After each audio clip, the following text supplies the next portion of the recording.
Hello दोस्तों, आपका new study zone में स्वागत है। जो चैप्टर हम कर रहे थे 25 उसके हमने लगभग 30 क्वेश्चन कवर कर लिए थे। आई होप आप सभी ने वो वीडियो देखी होगी। नहीं देखी है तो लिंक आपका डिस्क्रिप्शन बॉक्स में दिया हुआ है, वहाँ से आप देख सकते हैं।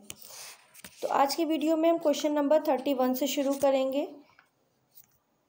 आई होप आप सभी को ये वीडियो पसंद आए। वीडियो अच्छी लगे तो सभी लाइक करें, शेयर करें। चैनल पे नए हैं तो सब्सक्राइब ज़रूर करिए। बेल आइकन को प्रेस कर दीजिए ताकि आपको हमारी आने वाली वीडियो का नोटिफिकेशन मिलता रहे। तो शुरू करते हैं आज की वीडियो। कह रहा है कल्पनात्मक खेलों को अन्य खेलों पर वरीयता दी जानी चाहिए। यह डैश का उदाहरण है। मतलब कल्पनात्मक जो खेल हैं उनको भी वरीयता दी जानी चाहिए। तो वो किस पे बेस होगा कल्पनात्मक वाला? भावनात्मक, बौद्धिक, सामाजिक या उपयुक्त में से कोई नहीं। तो कल्पना जो हमारी है वो बौद्धिक स्तर की होती है। ठीक है, तो आपका ऑप्शन जो राइट होगा वो बी होगा, बौद्धिक विकास।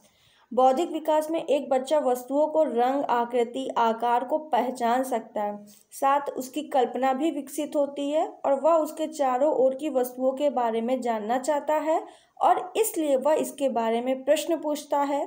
वह सामाजिक वास्तविकता की संकल्पनाओं को बनाने में भी रुचि रखता है। तो राइट आंसर आपका ऑप्शन बी होगा, बौद्धिक विकास। नेक्स्ट, ये इसका इंग्लिश वर्जन है। इंटेलेक्चुअल डेवलपमेंट आपका राइट आंसर है, ऑप्शन बी।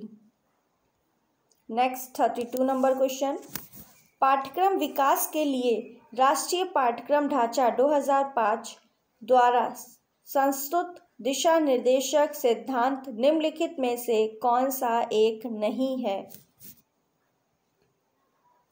एनसीएफ 2005 का बता रहा है कौन सा नहीं है। विद्यालय से बाहर के जीवन से ज्ञान को जोड़ना, बिल्कुल ये सही है। ठीक है, यह सुनिश्चित करना कि अध्ययन रटने के तरीके से दूर हो रहा है, ये भी सही है कि रटने से दूर हो रहा है अध्ययन, बच्चे सीख रहे हैं। पाठ्यक्रम को बालक के सर्वांगीण विकास के लिए समृद्ध करना, पाठ्यक्रम जो है बालक के सर्वांगीण विकास को ध्यान में रखते हुए होना चाहिए, ये भी बिल्कुल सही है आपका। ऑप्शन डी, परीक्षाओं को कक्षा जीवन के कम नम्र और एकीकृत बनाना। तो कक्षा जीवन को कम नम्र नहीं बनाना हमें, है ना, लचीला बनाना है। ठीक है, अधिक लचीला बनाना है परीक्षाओं को। ठीक है, तो यहाँ पर आपका जो राइट आंसर होगा वो है ऑप्शन डी, क्योंकि यही गलत है। ठीक है, तो ऑप्शन डी आपका राइट हो जाएगा। ठीक है, कह रहा था कौन सा नहीं है, तो यहीं पर ऑप्शन डी राइट है हमारा। ये इंग्लिश वर्जन है, ऑप्शन डी हमारा राइट है। Making examination less flexible and integrated into classroom life. ठीक है, नेक्स्ट क्वेश्चन नंबर 33। डैश को विश्व की व्याख्या के लिए एक शक्तिशाली उपकरण माना जाता है, अतः यह संपूर्ण पाठ्यक्रम में वास्तविक अनुभव में चलाया जाना चाहिए। तो यहाँ पर गणित, विज्ञान, अंग्रेजी, भूगोल कौन सा होगा? विश्व की व्याख्या के लिए एक शक्तिशाली उपकरण माना जाता है, तो यहाँ पर होगा गणित। ठीक है, राइट आंसर आपका ऑप्शन ए है, गणित यानी मैथ्स। गणित विज्ञान की एक शाखा है जो संख्याओं, आकृतियों और संरचनाओं की गणना और अध्ययन करता है। सभी स्कूल विषयों में गणित सिखाने या सीखने के लिए अधिकतम जोर दिया जाता है। ठीक है, या दिया जाना चाहिए। ठीक है, right answer option A, mathematics. Next, राष्ट्रीय अध्ययन सूची ढांचा 2005 निम्नलिखित में से किस पर जोर देता है? प्राथमिक स्तर पर अध्ययन के माध्यम के रूप में बालक की मातृभाषा का प्रयोग, प्रत्येक बालक को गारंटी शुदा गुणवत्तापूर्ण प्रारंभिक शिक्षा का अधिकार, वंचित समूहों को विशेष प्रावधान उपलब्ध कराए गए, 6 से 14 वर्ष की आयु के बालकों को निःशुल्क और अनिवार्य शिक्षा। कह रहा है एनसीएफ 2005 निम्नलिखित में से किस पर जोर देता है?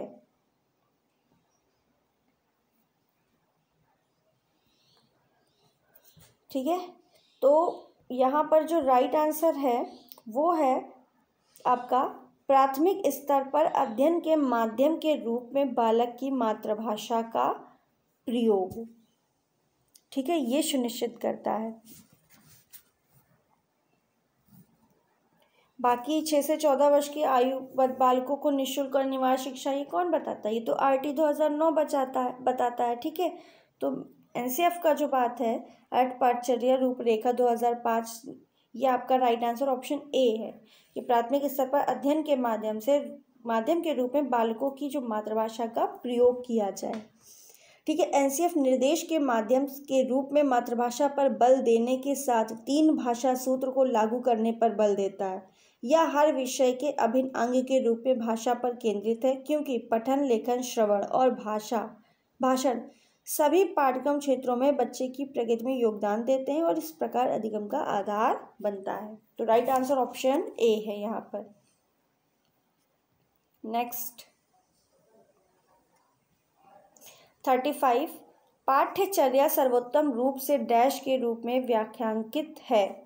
विद्यार्थियों के लिए निश्चित लक्ष्य प्राप्त करने के लिए,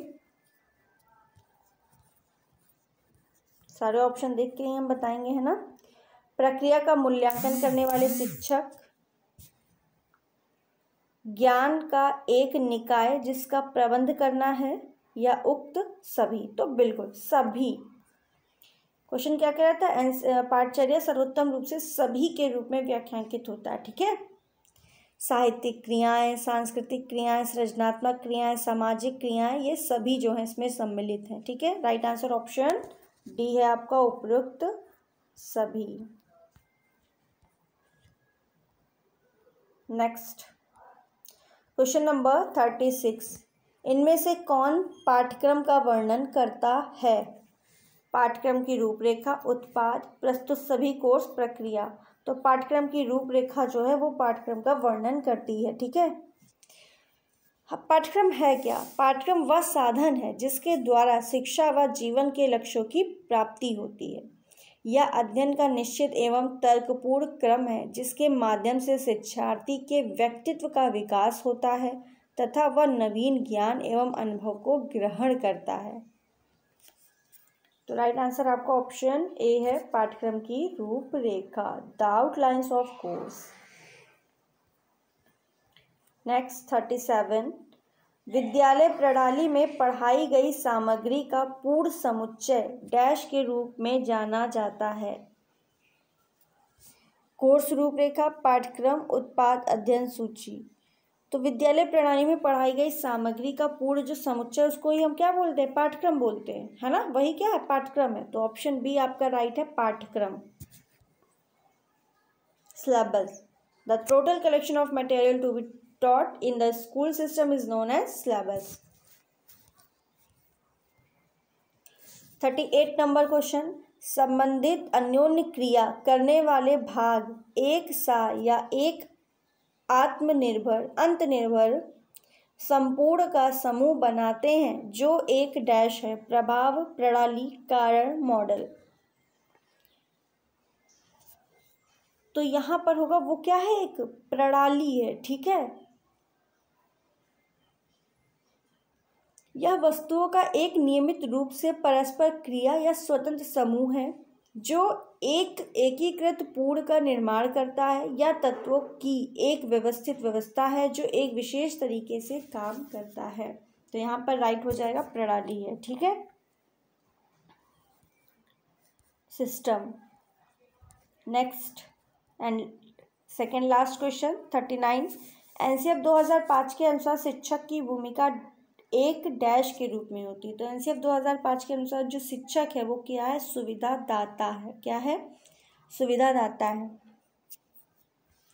भारत के राष्ट्रीय पाठचर्या की रूपरेखा 2005 में एक शिक्षक से यह अपेक्षा की गई है कि वह बच्चों के सीखने में एक सहायक हो जिससे बच्चों को ज्ञान का निर्माण करने में मदद मिले।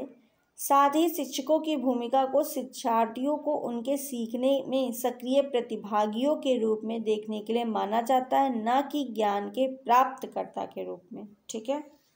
तो राइट आंसर आपका ऑप्शन सी हो जाएगा, सुविधादाता के रूप में। एंड लास्ट क्वेश्चन है, एनसीएफ 2005 की संस्तुतियों के अनुसार लघु उत्तरात्मक प्रश्नों का प्रतिशत डैश होना चाहिए। तो ये होना चाहिए आपका 25 से 40%, ठीक है। और बहुविकल्पीय प्रश्नों के जो होना चाहिए के लिए उपस्थिति विद्यार्थियों को 90% पर्चा पूरी तरह आना चाहिए, ठीक है।